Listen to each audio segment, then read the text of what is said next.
विष्णु पुराण। विष्णु पुराण भाग 4।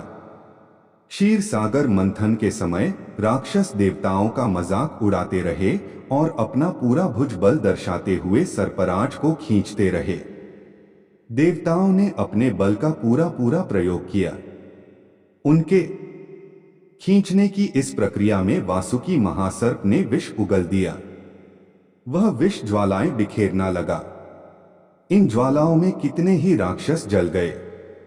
लग रहा था कि इस हलाहल से पूरा लोक ध्वंस हो जाएगा। उसी समय मंदर पर्वत भी समुद्र के अंदर डूब गया। सबने शिव से प्रार्थना की। शिव ने हलाहल को निगल डाला और उसे कंठ में ही रोककर लोक की रक्षा की। वे गरल कंठ कहलाए गए। विपत्ति टली पर पर्वत डूब गया। देवताओं ने विष्णु से प्रार्थना की। विष्णु ने बड़े कच्छप के रूप में कूर्मावतार लिया और समुद्र में डूबे पर्वत को अपनी पीठ पर ढोते हुए ऊपर ले आए। कच्छप बनकर मंदर पर्वत को ढोते हुए विष्णु ने बड़ी ही सावधानी बरती। पर्वताग्र पर बैठकर उन्होंने एक पांव से उसे दबाकर रखा, जिससे वह इधर उधर न हिले डुले। साथ ही देवताओं के साथ मिलकर वे समुद्र को मथने के काम में लगे रहे। यों विष्णु बहुरूपों में दिखे। सागर मंथन का काम सुचारू रूप से चलने लगा। क्षीर सागर से चंद्र, लक्ष्मी, कल्पवृक्ष, कामधेनु, ऐरावत हाथी, उच्चौश्रवा घोड़ा, सुरा नामक नशा व उत्तेजना प्रदान करने वाला पेय और कितने ही पदार्थ उत्पन्न हुए। शिव ने कंठ के हलाहल के ताप के उपशमन के लिए चंद्रमा को सिर पर धारण कर लिया और चंद्रशेखर बने। लक्ष्मी देवी ने श्रीवत्स कौस्तुभ मणियों की वैजयंती माला पहनाकर विष्णु से विवाह किया। विष्णु लक्ष्मीकांत बने। देवता सुरा पीकर सुर बने। अंत में अमृत प्राप्त हुआ। आयुर्वेद के मूल विराट धन्वंतरी के रूप में अमृत कलश लिए अनेक औषधियों को धारण किए विष्णु पद्मासन पर आसीन हो समुद्र से होते हुए प्रकट हुए। अमृत के लिए जब क्षीर सागर मथा गया तब प्रारंभ में हलाहल विष उत्पन्न हुआ। कितनी ही विशेषताओं के घटने के उपरांत और दैव सहायताओं के बाद अमृत प्राप्त हुआ, लक्ष्य की प्राप्ति हुई। इसीलिए श्रम से साधा जाने वाला काम सागर मंथनश कहलाता है और यह उसका पर्यायवाची शब्द बन गया। धन्वंतरी के हाथ में जो अमृत कलश था उसे राक्षस उड़ा ले गए और दावा किया कि यह हमारा ही है। राक्षसों और देवताओं में मुठभेड़ हुई। जब दोनों के बीच में यह छीनाझपटी हो रही थी तब मंत्रमुग्ध कर देने वाली जगन्मोहिनी वहां प्रत्यक्ष हुई। उसे देखकर राक्षस उस पर रीझ गए। मोहिनी ने राक्षसों से कहा, अमृत मुझे दो, मैं बांटूंगी। उसकी बातों में आकर राक्षसों ने कलश उसके सुपुर्द कर दिया। राक्षस एक तरफ बैठे तो देवता दूसरी तरफ। दोनों के बीच में कलश को कमर पर सटाए जगन्मोहिनी नृत्य करने लगी और अमृत बांटने को सन्नद्ध हो गई। निश्चेष्ट होकर देवता एकटक उसी की तरफ देखने लगे। मदहोश राक्षस मोहिनी के सौंदर्य को देखते हुए तन्मय हो गए। उन्हें अपनी सुध नहीं रही। देवताओं को भी पहले यह ज्ञात नहीं था कि आखिर यह मोहिनी है कौन। पर जब उन्होंने देखा कि वह देवताओं को ही अमृत पिला रही है और राक्षसों को छल रही है तो वे जान गए कि मोहिनी कोई और नहीं बल्कि साक्षात विष्णु ही रस रूप पधारे। इसलिए वे चुपचाप अमृत पीते गए। जहां देवता निर्लिप्त होकर अमृत का सेवन करते हुए अमृत पा रहे थे, वहां दैत्यों ने जगन्मोहिनी के मायाजाल में फंसकर उन्मत्त होकर अमृत खो दिया। राहु नामक एक होशियार राक्षस ने जान लिया कि जगन्मोहिनी राक्षसों को छल रही है। वह जल राक्षसी सिंहिका का पुत्र है। बड़ा ही मायावी है। जब उसने देखा कि सच्चाई बताने पर भी राक्षस सुनने और विश्वास करने की स्थिति में नहीं है, तो उसने स्वयं देवता का रूप धारण किया और देवताओं की पंक्ति में बैठकर अमृत पी गया। सूर्यचंद्र ने उसकी यह धूर्तता देखी और उन्होंने मंदर पर्वताग्र पर आसीन बहुरूपी विष्णु को यह विषय सूचित किया। विष्णु ने अपना चक्र राक्षस को मार डालने भेजा। विष्णु के चक्र से बचने के लिए राहु ग्रहों में चक्कर काटता रहा और आखिर अंतरिक्ष में प्रवेश किया। चक्र ने वहां भी उसका पीछा किया और उसके सिर को धड़ से अलग कर दिया। अमृत की शक्ति के कारण सिर और धड़ सजीव ही रहे। सिर राहु और धड़ केतु के रूप में दो ग्रहों में परिवर्तित हुए और ग्रह राशि में सम्मिलित हो गए। राहु केतु ग्रहों के कारण अब ग्रह 9 हो गए। राहु केतु सूर्य चंद्र पर बहुत क्रोधित थे, क्योंकि उन्हीं के कारण उसकी पोल खुल गई। प्रतिकार की भावना से वे अमावस्या व पूर्णिमा के पर्व दिनों में उन पर छाने लगे और उन्हें पीड़ित करने लगे। यों सूर्य चंद्र ग्रहण बने।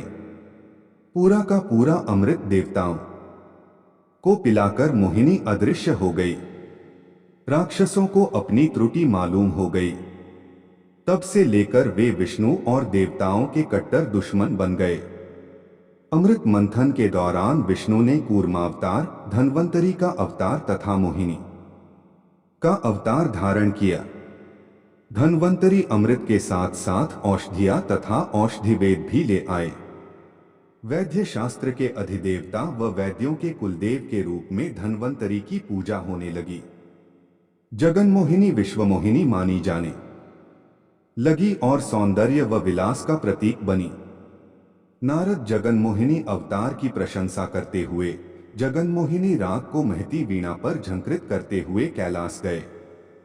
पार्वती ने यह सुनकर नारद से कहा, अधम और नीच राक्षसों को डोब छलने मात्र से क्या जगन्मोहिनी कहलाने के योग्य हो जाएगी?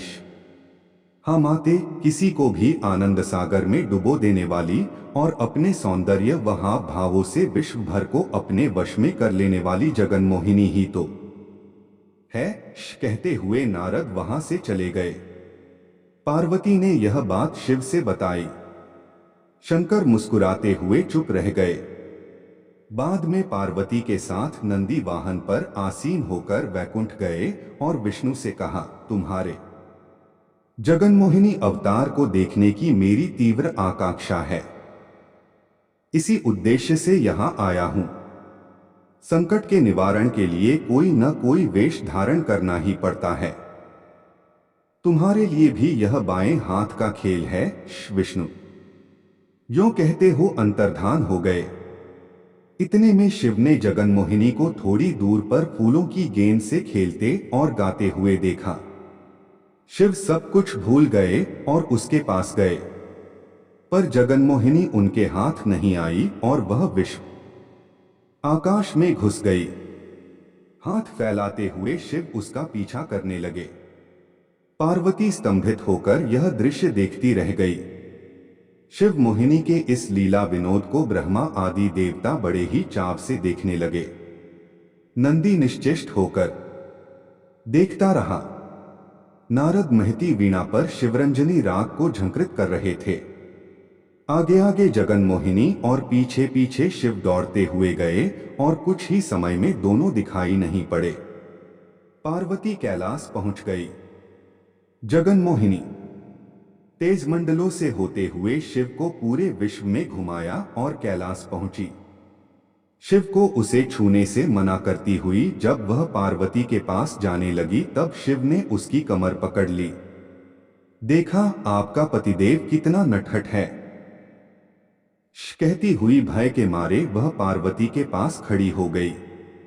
देखते देखते जगन्मोहिनी पार्वती के सम्मुख विष्णु के रूप में प्रकट हुई। भ्राते, आप विश्वमोहन जगन्मोहिनी केशवस्वामी हैं।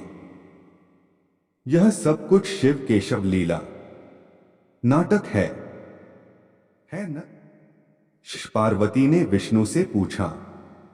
हाँ हाँ, आपने ठीक कहा। कहते हुए वीणा बजाते नारद वहां आए। जगन्मोहिनी और शिवरंजनी राग में हरिहर की लीलाओं का गान करते हुए तीनों लोकों में विचरने लगे। शिव ने विष्णु से कहा, अमृत भुलाकर राक्षस तुम्हारे जिस जगन्मोहिनी रूप को निहारने में मग्न हो गए, उसकी मैं प्रशंसा करता हूँ। रस पिपासा असुरों की धरोहर है।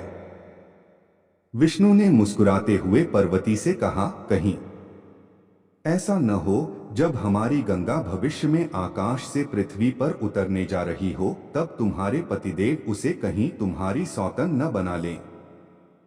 कहते हुए विष्णु अदृश्य हो गए। इसके बाद कालक्रम में विष्णु ने कर्दम प्रजापति देवहूति का पुत्र बनकर कपिलावतार लिया। बचपन से ही तपस्या करके ज्ञान संपन्न होकर कपिल महामुनि के नाम से प्रसिद्ध हुए। कपिल ने अपनी माता देवहूति को अनेकों तत्वों का बोधन किया, जो सांख्य योग के नाम से प्रसिद्ध हुए। जब कपिल महर्षि पाताल लोक में निर्विराम एक गुफा में तपस्या कर रहे थे, तब पृथ्वी पर सगर सम्राट सौवा अश्वमेध यज्ञ करना चाह रहे थे। इंद्र ने यज्ञ के अश्व को उस गुफा में छिपा दिया जिसमें कपिल महर्षि तपस्या कर रहे थे। सगर के 1000 पुत्र घोड़े को खोजते हुए पाताल लोक में पहुंचे। वहां उन्होंने कपिल महर्षि की गुफा देखी। उन्होंने उन पर आरोप लगाया कि उन्होंने ही घोड़े की चोरी की और उनका तप जप केवल ढोंग है। कपिल ने आंखें जब खोलीं, तब सबके सब जलकर राख हो गए। उन भस्म राशियों पर विष्णु पाद रखे गए और स्वर्ग में मंदाकिनी की तरह प्रवाहित हो रही गंगा को पृथ्वी पर ले आने के लिए सगर के प्रपौत्र भगीरथ ने घोर तपस्या की और गंगा को प्रसन्न किया। साथ ही गंगा के वेग को सह सकने वाले शिव की तपस्या करके उन्हें भी प्रसन्न कर लिया। गंगावतरण के समय गंगा देवी को देखकर शिव उस पर मुग्ध हो गए और उसे अपने जटाजूट में कसकर बांध लिया। फिर भगीरथ की प्रार्थना पर उसे थोड़ी मात्रा में बहने दिया। गंगा भगीरथ के साथ गई और उसके पूर्वजों की भस्म राशियों पर प्रवाहित होकर उन्हें पुण्यलोक भेजा। परमशिव गंगाधर बने और यो गंगा पार्वती की सौत हुई। सनकनंदनादि मुनि कहलाए जाने वाले सनक, सनंद, सनत्सु, सनत कुमार नामक 4 मुनि ब्रह्मा के मानस पुत्र हैं। सदा वे बालक ही बने रहते हैं। विष्णु भक्ति में तत्पर होकर विष्णु का गुणगान करते हुए सभी लोकों में विचरते रहते हैं। विष्णु के दर्शन करने वे वैकुंठ गए। सब द्वारों को पार करते हुए विष्णु मंदिर द्वार पर पहुंचे। विष्णु के ही रूप के जय विजय वहां के द्वारपालक हैं। उनके 4 हाथ हैं। उन हाथों में चक्र, शंख, गदा व अभय मुद्राएं हैं। उन दोनों ने मुनियों से कहा कि यह अंदर जाने का समय नहीं है। तब सनकनंदों ने कहा, विष्णु दर्शन के लिए हमारी दृष्टि में कोई समय नहीं होता। कहते हुए उनकी परवाह किए बिना जब वे अंदर जाने को उद्यत हो गए, तब द्वारपालकों ने गदाएं उठाकर उन्हें रोका। सनकादि मुनियों ने उन्हें शाप देते हुए कहा, तुम में विष्णु द्वारपालक बने रहने की योग्यता नहीं है। राक्षस होकर जन्म लोगे। यह कोलाहल सुनकर द्वार खोलते हुए विष्णु लक्ष्मी समेत वहां आए। जय विजय ने मुनियों के शाप के बारे में उनसे बताया और अपना दुख व्यक्त किया। मुनिगण भी अपनी जल्दबाजी पर मन ही मन